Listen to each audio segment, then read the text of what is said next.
Hello viewers, দেখুন আমরা একটি কমন ফোন সমস্যার সমাধান দেখাচ্ছি এখন। এই সমস্যাটা অনেকেই করে ফেলেন। সমস্যাটা হইলে আবার আপনারা বিভ্রান্তিকর অবস্থায় পড়ে যান। দেখা যায় অনেক বাচ্চা উল্টাপাল্টা ফোন টিপে এই সমস্যাটা করে ফেলে, যেটাকে টক ব্যাক বলে বা গুগল ভয়েস বলে। এইটা মূলত যখন হয়ে যায় তখন ফোন আর সিঙ্গেল ফিঙ্গারে কাজ করে না, মানে এক আঙ্গুলে কাজ করে না, তখন ডাবল ফিঙ্গারে কাজ করতে হয়।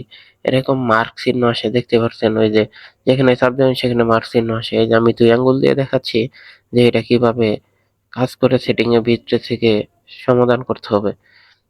আমি প্রথমে এই উপরে নোটিফিকেশন বার নিয়ে আসলাম, পরে সেটিং এ প্রথমে 1 ক্লিক করতে হয়, পরে 2 ক্লিক করে ভিতরে ঢুকে পরে অ্যাক্সেসিবিলিটিতে ঢুকে টকব্যাকে অপশনে ঢুকতে হয়। তারপর টকব্যাক অপশন বের করে সেই অপশনটাকে প্রথমে সিলেক্ট করতে হয়, পরে ডাবল ক্লিক করে অফ করে দিতে হয়। এই দেখেন আমি অফ করে দিচ্ছি, এই যে অফ হয়ে গেল। ডাবল ক্লিক করার পরে অফ হয়ে গেল।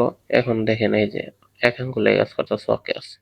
ধন্যবাদ। এরকম সমস্যা পড়লে আমাদের ভিডিওটি দেখে ভালো লাগলে লাইক, কমেন্ট, শেয়ার করবেন।